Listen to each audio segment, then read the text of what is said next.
Kisah ini bercerita tentang seorang lansia bernama Otto Anderson, seorang duda pekerja keras yang disiplin. Otto orang yang sangat menghargai waktu dan benci ketika melihat sesuatu keluar dari jalur yang seharusnya. Karena sikapnya yang selalu protes dengan pembawaan yang keras dan ketus membuat banyak orang-orang kurang menyukainya. No, I'm not.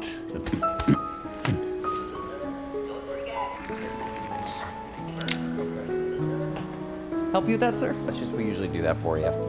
Then I don't need your help. Hal itu terlihat ketika Otto berdebat dengan seorang pramuniaga swalayan saat akan membeli sebuah tali.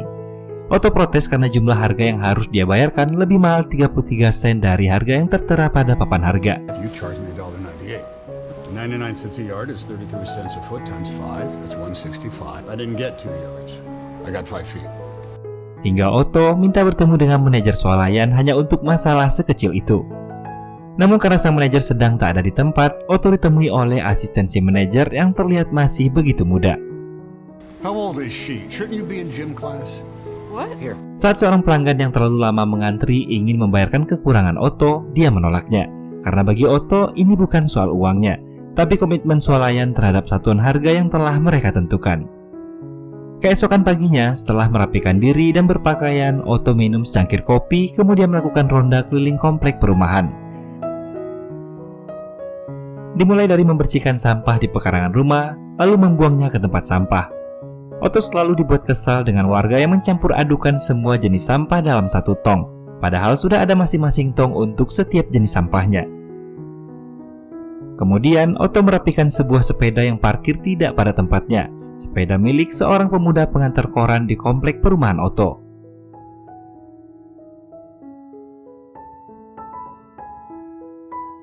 Selesai dengan itu, Otto kemudian memastikan portal di depan perumahannya dalam keadaan tertutup, karena yang boleh masuk hanyalah orang-orang yang memiliki izin. Saat akan kembali ke rumah, Otto mengabaikan salah satu tetangga yang menyapanya.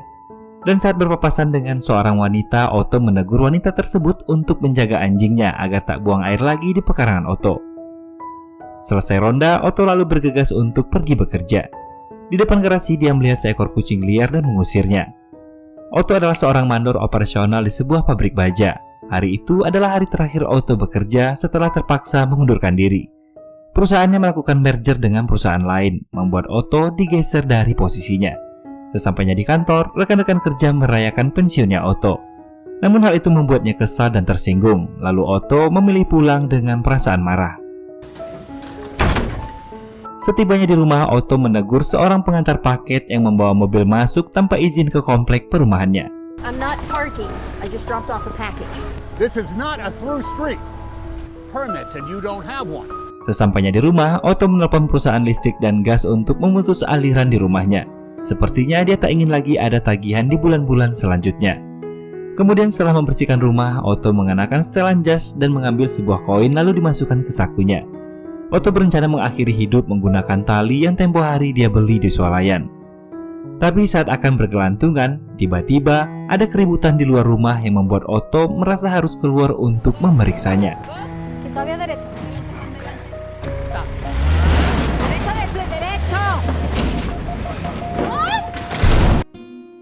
Otto begitu kesal melihat seorang pria sedang berusaha memarkirkan mobil namun terlalu bodoh untuk mengemudi.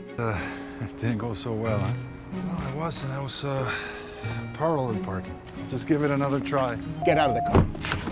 Get out of the car. I'm sorry. Akhirnya Otto yang harus turun sendiri untuk memarkirkan mobil pria tersebut. Di dalam mobil, Otto berkenalan dengan dua bocah bernama Abby dan Luna. Mereka adalah putri dari tetangga yang baru pindah di perumahannya. Selesai dengan semua itu, Otto kembali ke rumah dan mendapati bahwa perusahaan listrik telah mematikan aliran di rumahnya. Saat Otto duduk di sofa, dia teringat almarhumah istrinya ketika masih muda. Tiba-tiba, dia dikagetkan dengan seseorang yang menggedor-gedor pintu rumahnya. Ternyata itu adalah Marisol dan Tommy yang merupakan tetangga baru Otto. Mereka bermaksud untuk berterima kasih pada Otto yang telah membantunya. Kemudian memberikan sekotak masakan buatan Marisol. Hi, Hey, my name is Marisol. and I'm Tommy. Otto, right? So, Okay. okay. Bye. Sebelum pergi, Tommy meminjam kunci L pada Otto.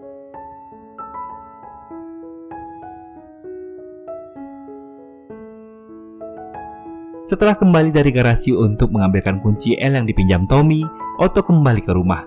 Lalu dia makan makanan yang diberi Marisol. Kemudian Otto kembali melanjutkan rencananya yang tertunda. Merasa siap dengan segalanya, Otto pun kemudian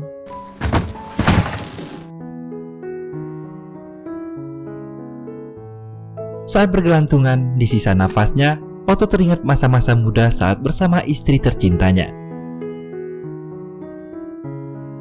Namun tak lama kemudian, tiba-tiba tali gantungannya terputus, membuat Otto kembali gagal mengakhiri hidupnya. Lalu membawa 2 buah bunga, Otto berkunjung ke makam istrinya. Di sana, Otto bercerita tentang tetangga baru yang menyewa rumah di depan rumah mereka. Tentang kehidupan yang tak lagi sama, seolah semuanya menjadi kacau semenjak kepergian Sonya istrinya. Kemudian kita dibawa flashback ketika Otto masih remaja. Saat itu dia harus menerima kenyataan pahit bahwa karir militernya tak dapat dilanjutkan sebab kelainan jantung yang dia derita. Saat akan kembali ke rumah, Otto bertemu dengan seorang wanita ketika dia sedang menunggu kereta api. Wanita itu menjatuhkan sebuah buku. Otto mengambil buku tersebut dan berniat mengembalikannya. Namun si wanita sudah berada di kereta api yang akan segera berangkat. Tanpa pikir panjang, Otto menaiki kereta itu dan mengembalikan buku wanita yang diketahui bernama Sonya. I saw you dropped it, so Thank you so much. Di sanalah pada pandangan pertama tampaknya Otto telah jatuh hati pada Sonya. Kemudian saat petugas kereta menanyakan tiket, Otto ternyata menaiki kereta api yang salah, hingga terpaksa harus kembali membayar tiketnya. Tapi saat itu Otto tak memiliki cukup uang. Sonya lalu menambahkan kekurangan uang yang dimiliki Otto. Dari transaksi itu, petugas memberikan uang kembalian sebuah koin perak. Sonya lalu meminta Otto untuk menyimpannya sebagai koin keberuntungan. Keep it then. It's lucky.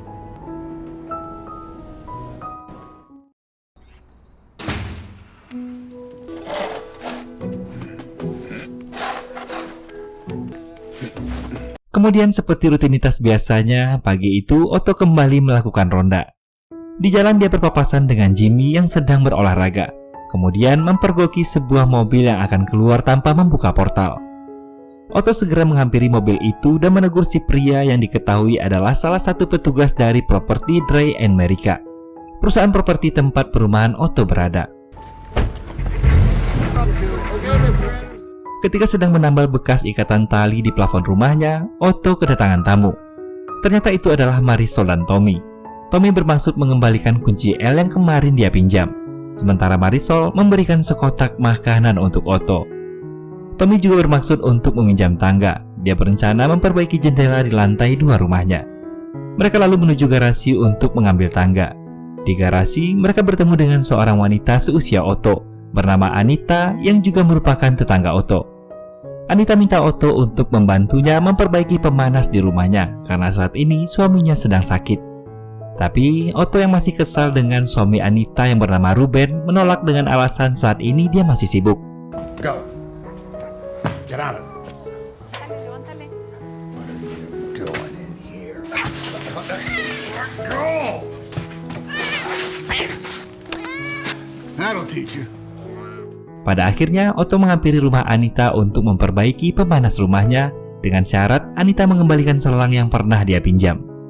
Di sana Otto bertemu dengan Ruben yang ternyata terkena stroke dan saat ini sudah tak bisa berjalan. Di kesempatan itu Anita berkata bahwa dia dan Ruben diharuskan segera pindah oleh pengelola perumahan. Ketika sedang berdua dengan Ruben, Otto berkata pada Ruben bahwa kini orang-orang di perumahan berbuat semaunya, menghancurkan segala yang telah mereka bangun bersama-sama. Dan Otto berencana mengakhiri hidupnya hingga tak perlu lagi melihat itu semua. Ketika Anita memberikan selang, Ruben menyangkutkan tangannya seolah ingin mencegah niat Otto. Setelah itu Otto kembali ingin melanjutkan rencananya yang selalu gagal. Dia memakai setelan jas dan tak lupa membawa koin peraknya. Otto keluar rumah menuju garasi tempat dia memarkirkan mobilnya. Dengan selang, Otto memasukkan asap knalpot ke dalam mobil, sehingga dia bisa menghirup karbon monoksida di dalamnya. Ingatan Otto kembali ke masa lalu saat makan malam bersama dengan Sonya. Saat itu, Otto terpaksa tak memesan makanan untuk dirinya, agar Sonya bisa memesan makanan apapun yang dia mau. Why didn't you get an entree?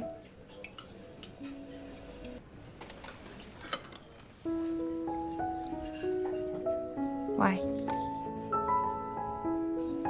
I ate at home, Why? so you could order whatever you wanted.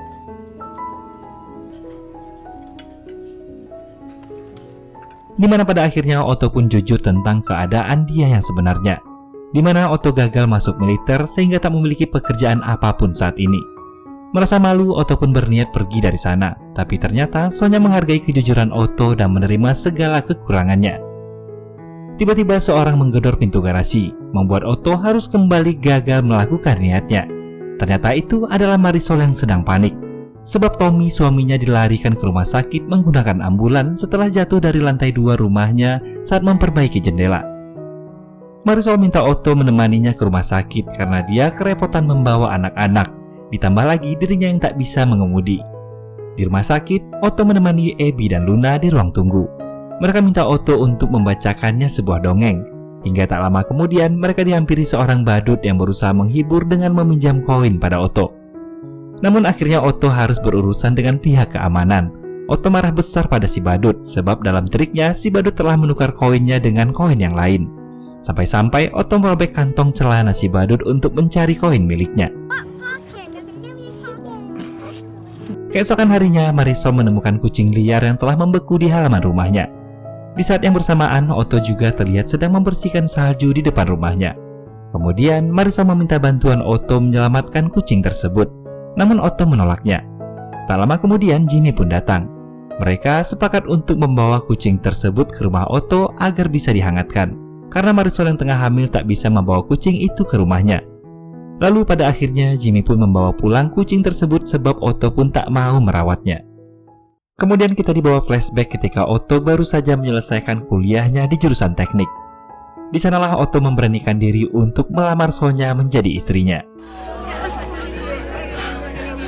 Kembali ke masa sekarang, hari itu Otto berada di sebuah stasiun berencana mengakhiri hidupnya dengan menabrakkan diri ke kereta api yang melintas. Ketika telah berada di pinggir rel, tiba-tiba seorang pria terkena serangan jantung dan tubuhnya terlempar ke rel kereta api. Refleks, Otto pun loncat dan menyelamatkan pria tersebut sesaat sebelum kereta api melintas. Aksi ini pun sempat diabadikan oleh beberapa orang yang menyaksikannya di sana. Menyadari ada kereta berikutnya yang akan lewat, Otto merasa inilah kesempatan emas untuk mengakhiri hidupnya. Namun tiba-tiba ada seorang pria memberikan tangannya dan meminta Otto untuk segera naik. Hingga akhirnya Otto pun kembali mengurungkan niat untuk mengakhiri hidupnya pada hari itu. Alih-alih bunuh diri, Otto malah jadi viral setelah video penyelamatannya ditonton oleh jutaan orang. Ketika pulang di depan garasi, Marisol datang menghampiri Otto memberikan lukisan anaknya yang melukis gambar Otto di tengah-tengah keluarga Marisol. Anaknya selalu memberi warna pada bagian yang terdapat Otto di dalamnya. Setelah itu Marisol meminta Otto untuk mengajarinya menyetir karena Otto mengemudi lebih mahir dari suaminya. Akan tetapi saat itu Otto menolaknya. Tak lama kemudian Jimmy datang membawa kotak berisi kucing dan menyerahkan pada Otto agar dia merawatnya. Karena ternyata Jimmy juga baru tahu bahwa dia alergi terhadap kucing. Looks like he's yours now, Otto. Hey, what about the cat?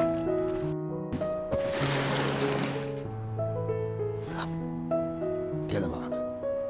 Get in the box. Sore itu Otto membawa kucingnya ke makam Sonya. Otto bercerita bahwa sulit baginya untuk segera bertemu dengan Sonya. Bahkan sekarang dia mulai memelihara kucing bersamanya.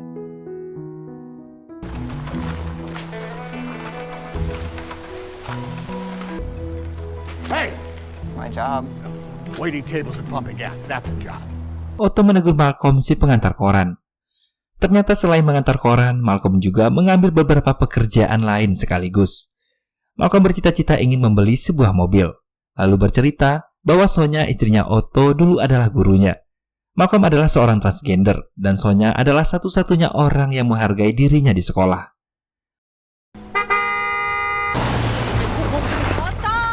The wrong way. Great. Good news, Andy's teaching me how to drive. Oh, car. Otto kemudian menghampiri Marisol untuk mengajarinya menyetir. Put on your coat. It's lesson time. What? I can't stand watching one idiot teach another how to drive. Thank you. Thank you. Marisol terlihat kesulitan saat berlatih. Bahkan saat di traffic light, Marisol kesulitan memacu mobilnya. Sehingga mobil di belakang membunyikan klakson terus-menerus. Hal itu membuat Otto marah dan menghampiri pengemudi mobil yang ada di belakangnya. Dia benar-benar sangat marah dan hampir saja menghajar si pengemudi tersebut. Ketika kembali ke mobil dengan sikapnya yang ketus, Otto berusaha memberi semangat pada Marisol dan berkata, "Kau telah melahirkan 2 kali dan akan melahirkan untuk ketiga kalinya. Kau datang dari negara yang jauh, belajar bahasa baru, dan mengurus keluargamu. Kau tak akan kesulitan belajar mengemudi." Mendengar itu, Marisol ketakutan, tapi dia juga merasa termotivasi. Dan akhirnya, Marisol jadi percaya diri dan bisa mengemudi dengan baik.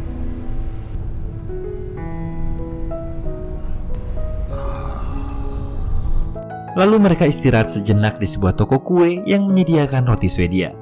Otto dan istrinya selalu ke sana setiap hari Sabtu, pukul 1 hingga pukul 2. Duduk di tempat yang sama dan memesan menu yang sama. Di sana Otto bercerita ketika dia dan istrinya pertama kali menempati rumah mereka. Dulunya Sonia dan Anita berteman baik, begitu pula dengan Otto dan Ruben. Awalnya mereka adalah sahabat baik yang memiliki banyak kesamaan. Mereka sama-sama memiliki pendirian yang tetap. Otto selalu membeli mobil Chevrolet, sementara Ruben membeli mobil Ford kesukaannya. Namun berjalannya waktu banyak hal yang terjadi, sehingga perlahan hubungan mereka tak lagi sebaik dulu. Otto pernah mencoba memperbaiki hubungannya dengan Ruben, lalu mengajak Ruben untuk minum bersamanya. Namun ketika Ruben memperlihatkan mobil Toyota keluaran terbaru, bukan lagi Ford seperti biasanya, Otto mengurungkan niatnya untuk berdamai karena menganggap Ruben tak lagi menjadi orang yang konsisten. Kemudian saat Marisol menanyakan tentang anak, Otto mengalihkan pembicaraan lalu mengajaknya pulang karena waktu makan mereka telah habis. Malam hari, Marisol meminta Otto untuk menjaga anak-anaknya di rumah karena malam itu dia ingin makan malam di luar bersama Tommy sebelum melahirkan. Di dapur, Otto melihat mesin cuci yang tak bisa digunakan sebab tak bisa masuk ke dalam meja. Otto terlihat begitu akrab dengan anak-anak Marisol, seolah menemukan sesuatu yang hilang dalam kehidupannya. Ketika Marisol pulang, ternyata salah satu anaknya telah tertidur di samping Otto. Setelah Otto pulang, Tommy terheran ketika melihat mesin cucinya telah diperbaiki. Keesokan harinya, ketika Malcolm lewat di depan Otto, dia memanggil Malcolm karena suara sepedanya yang berderak. Otto lalu memperbaiki sepedanya. Selesai memperbaiki sepeda Malcolm, tibalah seorang wanita bernama Sari Kenzie yang merupakan seorang jurnalis media sosial. Kedatangannya ke sana untuk mewawancarai Otto terkait videonya ketika menyelamatkan seorang direk kereta api menjadi viral, sehingga Otto dianggap sebagai pahlawan lokal. Dengan ketus, Otto pun menolak untuk diwawancarai. Bahkan dia mengurung wanita tersebut di garasinya ketika Marisol tiba-tiba datang. Otto melanjutkan rondanya pagi itu. Marisol tertawa dengan kelakuan Otto lalu terus mengikutinya. Marisol berterima kasih pada Otto karena telah banyak membantunya. Marisol menawarkan untuk membantu Otto meringankan pekerjaan rumahnya. Contohnya seperti merapikan mantel Sonia yang masih tertempel di dinding. Namun Otto tampaknya agak tersinggung dengan perkataan itu dan merasa risih karena Marisol yang terus-terusan bicara. Otto berteriak dan membentak Marisol untuk pertama kalinya. Dia tak ingin melupakan Sonia. Tak ada apa-apa sebelum dan setelah kepergiannya. Sebenarnya maksud Marisol adalah agar Otto bisa move on dan tak larut dalam kesedihannya semenjak kepergian Sonia 6 bulan yang lalu. I can help you move on. My mother, she stopped living. When my father died, she just stopped living like Stop talking! Stop! Okay. People mind their own business. There was nothing before her, and there's nothing after. She was everything. I don't want to clear Sonia from my life. I'm something. Perdebatan mereka terhenti ketika sebuah mobil yang dikemudikan petugas Dry America lewat. Otto marah karena pria tersebut kemarin lewat tanpa menutup kembali portalnya. Dia meminta pria tersebut untuk mematuhi aturan yang berlaku. Hingga terjadilah perdebatan antara Otto dan pria tersebut, di mana pria itu bahkan mengatakan hanya Otto yang peduli tentang aturan. Sebaiknya Otto lebih mempedulikan kesehatan jantungnya. Otto heran dari mana pria itu mengetahui penyakitnya. Namun pria itu berkata bahwa dia tahu lebih banyak daripada apa yang Otto sadari. karena di kantor dia punya halaman tebal tentang riwayat kehidupan Otto. Dengan gusar, Otto pergi meninggalkan Marisol yang sedang menutup portal. Otto! Talk to me, Otto. Otto! Dan Otto kembali ke rumah mengambil shotgun dan mempersiapkan diri untuk melakukan misi akhiratnya bertemu Sang Pencipta. Otto melapisi dindingnya dengan plastik, lalu menyalakan sebuah radio dan duduk sembari memegang sebuah shotgun di tangannya. Kemudian ingatan Otto kembali pada saat dia dan istrinya berlibur ke Niagara. Saat itu dalam perjalanan pulang menggunakan sebuah bus, terlihat Sonya yang sedang hamil besar. Ketika Otto pamit untuk pergi ke toilet, di saat itulah tiba-tiba bus mereka mengalami kecelakaan. Kecelakaan itu membuat mereka harus kehilangan bayinya karena Sonya mengalami keguguran. Bahkan Sonya mengalami lumpuh sejak saat itu.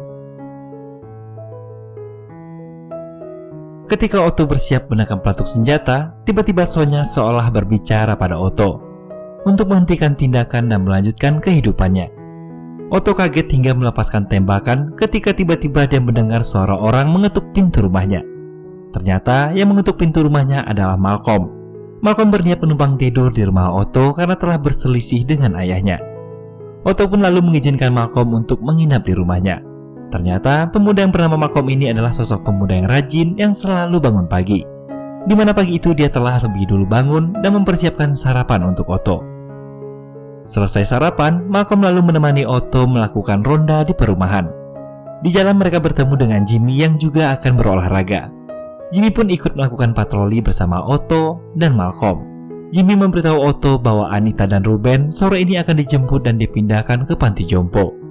Sebab anak mereka yaitu Chris yang sudah 10 tahun berada di Jepang berhasil dibujuk developer perumahan Ray America untuk menjual rumah orang tuanya. Chris mendapat surat kuasa dari ibunya setahun yang lalu setelah Anita dinyatakan mengidap penyakit Parkinson. Dan perusahaan Ray America yang mengetahui hal itu memanfaatkannya untuk membujuk Chris. Namun Otto merasa heran kenapa Anita tak menceritakan hal itu pada Sonya semasa hidup. Karena bagaimanapun Anita pasti akan selalu bercerita hal sekecil apapun pada Sonya. Jimmy menjelaskan bahwasanya Anita dan Ruben tak mau menambah beban Otto karena mereka tahu saat itu Otto sedang berada di posisi yang sulit. Mendengar itu, Otto lalu bergerak cepat menuju rumah Anita. Otto meminta Anita memberikan semua dokumen yang berhubungan dengan perjanjian kuasa serta semua surat-surat yang berhubungan dengan perusahaan Ray America. Sebelum pergi, Otto minta maaf pada Ruben atas perselisihan mereka selama ini. Otto pergi ke rumah Marisol untuk meminjam teleponnya, sebab telepon di rumahnya telah terputus. Tapi dengan tegas, Marisol menolak karena merasa kecewa pada Otto yang membiarkannya seharian di depan rumah ketika ribut tempo hari saat Marisol berniat meringankan pekerjaan rumah Otto. Menurut Marisol, Otto adalah orang yang egois, menganggap orang-orang hanya akan mendatangkan masalah dan terlalu bodoh untuk membantunya, hingga dia lebih memilih mengerjakan segala sesuatunya sendirian. Pada akhirnya, Marisol mengizinkan Otto menggunakan teleponnya setelah Otto memberitahu masalah yang menimpa Anita dan Ruben. Sebelum menggunakan telepon, Otto menceritakan kisah setelah Sonya mengalami keguguran dan tak lagi dapat berjalan. Sonya harus melanjutkan hidupnya di atas kursi roda. Suatu hari, perusahaan Ray America membangun apartemen baru dan pusat komunitas dengan jalan setapak. Semuanya tidak dirancang untuk orang-orang berkebutuhan khusus seperti Sonya yang menggunakan kursi roda. Pada sebuah pertemuan warga, Otto melampiaskan amarahnya ketika perusahaan properti tersebut tak peduli dengan orang-orang seperti Sonya. Sejak saat itulah Otto diberhentikan dari jabatannya sebagai ketua RT, dan Ruben adalah orang yang ditunjuk untuk menggantikannya. Setelah kepergian Sonya 6 bulan yang lalu, Otto memutuskan untuk menyusulnya. Maka dari itulah dia memutuskan semua sambungan yang menuju ke rumahnya, baik telepon, air maupun gas. Beberapa kali dia melakukan percobaan bunuh diri namun selalu gagal. Otto lalu menghubungi jurnalis Sari Kenzie yang tempo hari datang ke rumahnya. Dia meminta Kenzie untuk datang sore ini ke komplek perumahan. Rombongan Ray America pun datang di sore hari untuk menjemput Anita dan Ruben ke panti jompo. Namun diam-diam ternyata di belakang ada Kenzie dan Malcolm yang menyiarkan secara langsung. Who's gonna take care of you? Okay, but who's gonna take care of Ruben when you're no longer able to? Otto's not in the best health either, are you, Otto? Jimmy muncul dan menyampaikan bahwa dia bersedia merawat Anita dan Ruben selama yang mereka perlukan, karena baginya mereka sudah seperti orang tuanya sendiri. Marisol dan Jimmy pun turut merekam kejadian tersebut. Their son Chris has decided they're not fit enough to be. They're not your family. Excuse me. Kenzie kemudian angkat bicara dan berkata bahwa perusahaan Ray America telah melakukan akses ilegal terhadap catatan kesehatan lansia di perumahan itu, di mana catatan tersebut bersifat pribadi. Mendengar perkataan Kenzie, petugas Ray America bergegas segera meninggalkan tempat tersebut.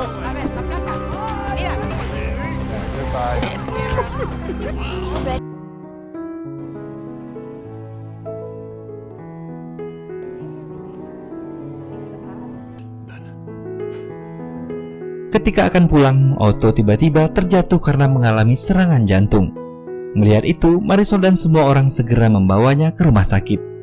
Di rumah sakit, dokter mengatakan pada Marisol bahwa Otto memiliki kelainan jantung, yaitu jantungnya terlalu besar. Mendengar itu, tiba-tiba Marisol tertawa sejadi-jadinya. His heart is too big. Too big? No manches. Perdón. No, sorry. Es que... Ay, miedo, espérame. You're really bad at dying. Tiba-tiba secara bersamaan Marisol mengalami kontraksi. Marisol melahirkan anak ketiganya. Otto memberikan keranjang bayi yang dulu dia persiapkan untuk calon anaknya. Suatu hari Otto mengajak Marisol dan keluarganya mengunjungi makam Sonia.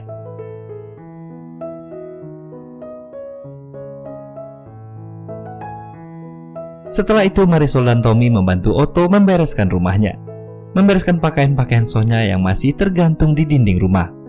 Otto kemudian menghadiahkan mobilnya yang ada di garasi untuk Malcolm. Lalu Otto juga membeli sebuah truk Chevrolet baru yang sangat keren. Kemudian membawa Marisol dan anak-anaknya berjalan-jalan. Keesokan harinya ketika menerima paket, Tommy melihat sesuatu yang aneh di rumah Otto, di mana tak seperti biasanya Otto tak membersihkan salju di pekarangan rumahnya pagi itu. Marisol dan Tommy bergegas menuju rumah Otto. Di sana, mereka menemukan Otto telah meninggal dunia di kamarnya. Marisol mendapati sebuah surat wasiat yang ditujukan untuk dirinya. Dalam surat itu, Otto memberitahu bagaimana cara merawat kucingnya. Otto juga berpesan agar dia dimakamkan secara sederhana. Otto memberikan akses penuh rekening banknya pada Marisol, di mana uangnya akan cukup untuk membiayai seluruh kebutuhan pendidikan anak-anak Marisol. Rumah milik Otto dan seluruh isinya juga dia berikan pada Marisol, asal Marisol tak menjualnya pada perusahaan Ray America. Mobil Chevroletnya pun dia berikan pada Marisol. Tapi Otto tak mengizinkan Tommy mengemudikan mobil tersebut. Hanya Marisol seoranglah yang boleh mengendarainya. Otto mempercayakan semua yang dia miliki pada Marisol, karena dia tahu Marisol bukanlah orang yang bodoh. Dan kemudian film pun selesai.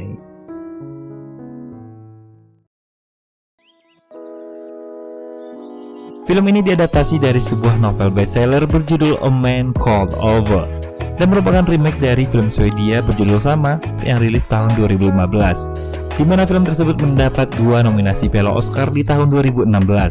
Sebuah prestasi yang tentu akan sulit untuk dicapai oleh sebuah film remake. Tapi lewat permainan watak yang tak diragukan, Tom Hanks tentu benar-benar tahu persis bagaimana memerankan karakter ini. Dan mungkin banyak yang nggak tahu bahwa dalam film ini Tom Hanks juga berduet dengan anak kandungnya, Truman Theodore Hanks, yang memerankan sosok Otto muda. Emosi yang dibangun oleh setiap karakter di dalam film ini tuh benar-benar hidup dan sangat layak diapresiasi. Sangat menyenangkan melihat bagaimana karakter Marisol mampu menghadirkan kelucuan yang proporsional, namun tetap tak kehilangan aspek dramatisnya. Ya, terbukti dalam beberapa adegan kita diajak tertawa lewat dialog, ekspresi, ataupun gestur Marisol. Namun di adegan lain, sosok ini pula yang justru mampu menghadirkan haru biru, mengacak-acak suasana hati penonton. Mariana Treviño yang sangat sukses memerankan Marisol dalam film ini layak sekali dinobatkan sebagai cast to watch yang saya yakin akan mencuri perhatian penonton. Tentunya ini adalah sebuah film yang layak ditonton di tengah-tengah keluarga di rumah. Sebuah film yang mampu menghangatkan rasa sosial dan solidaritas bermasyarakat, memberikan banyak pesan moral khususnya bagi kehidupan kita dalam bertetangga, suatu hal yang kini makin terkikis di daerah-daerah perkotaan. Kepedulian sekecil apapun pada orang-orang yang ada di sekeliling kita bila dilakukan dengan cara dan waktu yang tepat tentunya akan sangat amat berarti. Semoga kisah ini dapat menjadi hiburan dan bermanfaat buat teman-teman semua. Masing-masing kita tentu memiliki pandangan berbeda terhadap makna dalam film ini. Silahkan tulis di kolom komentar. Bagi yang suka dengan kisah ini dan cara saya membawakan ceritanya, apresiasi dengan klik tombol like. Akhir kata, saya pamit undur diri. Sampai jumpa di konten Alur cerita film menarik lainnya. Assalamualaikum warahmatullahi wabarakatuh. Bye-bye.